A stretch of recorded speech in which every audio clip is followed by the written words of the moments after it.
What's up, fight fans? This is Kurt DeVille with Counterpunch Boxing News, and I have some new news concerning Anthony Joshua.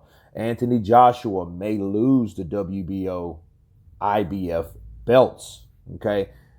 It says here Anthony Joshua could be forced to vacate either the WBO or the IBF World Heavyweight belts after both organizations named mandatory challengers. Okay. Of course, we know the former undisputed cruiserweight champion, Alexander Usyk, is the WBO's mandatory, while Kubrat Pulev is the IBF's mandatory. Okay. Joshua's promoter, Eddie Hearn, wants his fighter to defend both belts with a view to securing a unification bout with either Deontay Wilder or Tyson Fury. But the Matchroom chief has revealed that the titles may need to be vacated. Okay. Eddie Hearn says, we've written to the WBO and the IBF, and it's like, no, we're next. No, we're next. Eddie Hearn says, guys, who's next? Well, we are. No, we are. What are we going to do? Are we just going to fragment the belts with a lack of common sense? There has to be some kind of rotation system that tells you who's next. You've got to encourage people to unify and to become undisputed. Well, that's the problem with these sanctioning bodies. And this shows you this is a good lesson to learn about the sanctioning bodies. For one, they have no respect for one another because they clearly see and they clearly known that Joshua has those belts and had these belts. You know, all they really care about is who pays them, which if you look at the grand scheme of things, you have Anthony Joshua with all three belts. You would think that you would want him to pay for the sanctioning bodies. Now, the IBF is the most strict, but the IBF and the WBO, they should know or should have some kind of relationship together. And that's the problem. Like Eddie Hearn says, there has to be some, you've got to encourage people to unify, right? To unify and become undisputed. Well, it's counterproductive. It makes you not want to be undisputed because if you're undisputed, that means that none of these sanctioning bodies are working together at all. They don't care about one another. It's almost like they're in competition. It's almost like if you become undisputed, you become a monopoly. Okay, that's how they look at you. And you're a threat because you own all the belts. And it's crazy. And you got to wonder, like, well, if they know that and they're doing nothing about it, what are they expecting, that fighter to pay? You expecting Joshua to pay Usyk or pay Pulev? And a lot of people think, well, unification trumps all, or being undisputed. But this shows you that if they're not trying to work with each other, unification can't trump all. Because right now you got the unified champion knowing he has to fight 2 fights in a certain amount of time. How the hell can he do that? They don't give a damn. They don't care, and they would rather strip someone to pay, I guess, maybe the introduction fees or whatever charges that they can get from a new fighter. It has to be some benefit of them stripping one guy that has all the belts. Maybe with a guy with all the belts, maybe he has too much power. Maybe they look at him like, no, we don't need this type of guy, or we don't need anybody that has these belts. Look at Gennady Golovkin, for example. Deverenchenko, that guy, he filed a complaint with the IBF. Now, Gennady Golovkin, he had a choice, though. This isn't the same situation, but this guy was unified. He had the WBC. The only belt he didn't have was the WBO, okay, which he could have fought Jacobs for. But he lost his IBF, messing around with Canelo, trying to secure that fight, running after money. That's all he was running after because he's tasted that money, so they stripped him. Now, in this situation with Joshua, it's unfair because they know he has to choose one or the other. So since they're going to be dicks like that and they're not going to work with each other, the only thing that they have to do is figure out which one they're going to drop, because he's got to drop one, okay? And it might as well be the WBO.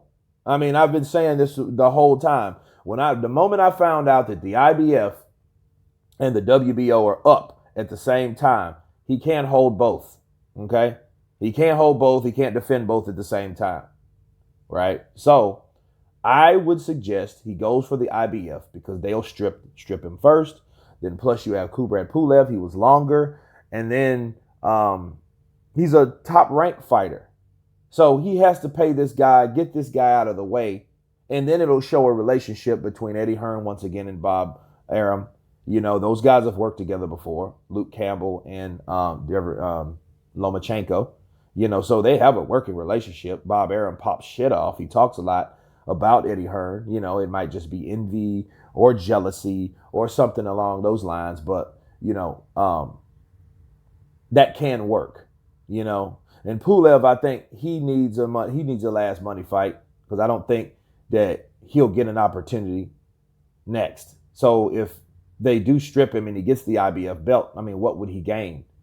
You know, he'll just fight somebody else and get beat by it when he gets too old because he's already up in age. I think he's 37, 38, you know. But the IBF, they will strip you. In the WBO, okay, if it goes to Usyk, let Usyk get that belt. Let him get that belt or let him fight for that belt. He's a matchroom fighter. Eddie Hearn co-promotes him. That's not a problem getting a fight like that. And that would actually go, it would go through the natural flow of things anyway. He gets a belt that way, or he fights for the belt, receives that belt, beats Chisora or somebody like that if he can beat Chisora. Then fight another fight when, you know, Joshua gets past his fight, and then they can meet in the middle. So if the undisputed fight between Deontay Wilder and Tyson Fury, something happens with that and he can't get a fight made, at least he can fight Usyk at the end of the year. And that'll be his two fights. He fights Kubrat Pulev for the IBF and then for the WBO end of the year. Because something tells me that Deontay Wilder and Tyson Fury, it's going to be shitty in Denmark. Trust me. Something is not going to go well. It's not going to be, oh, they're going to fight in February, then they're going to fight in June or July. That's not going to happen. I'm going to tell you that right now. If you haven't heard it, you've heard it here first. Those two fights will not run concurrently together. They won't. They'll fight in February, then something happens. Somebody's going to get injured. Look, this year has showed us, I'm already saying last year like this year's gone. This year has showed us that those fights won't happen right away. It's been a whole year and they haven't fought again. Okay? So if they fight again, regardless of what the outcome is, and they have that next fight, that fight won't happen like people think it is. Okay? So Joshua shouldn't get his hopes up for fighting any of those guys. Not right now. Not right now. So he might as well focus on his own thing. Now, fighting Usyk, you know, at least Joshua has a competitive spirit because this is what he says, and I'm paraphrasing. He says that I just got to focus on my belts. I want the best challenger, you know, and anyone can get it, you know. And I know he's looking for Usyk to fight Usyk, but let Usyk grow in the heavyweight division. Let him fully acclimate. He's only fought once, and that's Chaz Witherspoon, and we don't know a lot about Chaz. But let's put him in there with someone that's a stronger puncher, you know, that's more well-rounded, right? Like Chisora would be okay. But at the end of the day, I think that Joshua needs to take on Pulev. Take on Pulev, fight Pulev, defend his IBF belt. Okay, then at least he'll have the WBA, and the IBF. Now he'll fight for the WBO again. If he can beat Usyk, he can retain that. If Usyk wins, okay, Usyk will have that. And it'll be either one or two. Either Usyk will win or take the title, and he might fight Usyk again. And that could be a rematch fight. And then I guarantee you, Deontay Wilder and Tyson Fury will still trying to iron out their rubber match. That's what I see. It's just those guys, I don't see them fighting right away. Because if they'd have fought right away and that was going to be the natural flow of things, they would have already done it. They would have done it already. They don't want, you know, I can't say they don't want the fight. It's just certain things will happen that keep stuff going. Okay? That's those guys, you know, and I don't see anything changing between Deontay Wilder and Tyson Fury. So that's what Anthony Joshua should do. Anthony Joshua should take on the IBF challenger. You know, take on the person that is more likely to strip you, which is the IBF. You know, beat Pulev if he can. make that fight happen. Get Eddie Hearn with Bob Arum, and fight for that belt and let the WBO work itself out. Okay, because the WBO is the less lenient, is the more lenient, and Usyk needs some time to grow. So let him grow. Let that fight marinate. Fight Pulev, and then meet either because you can meet Usyk, or you can meet the winner of Deontay Wilder and Tyson Fury. Either way, you don't have to fight one guy for it all, because if you beat those guys, all you have to do is fight Usyk. And then Usyk will be the last guy. And then he won't be anything like Deontay Wilder with the demands and with the cross the street, all that stuff. He won't be anything like that. So he won't have anything to worry about on a business standpoint. So he won't have those stumbling blocks. Okay. So that's how I see it. That's my counterpunch on it. You guys tell me what you think. Of course, please subscribe. And you guys been Counterpunch. Peace.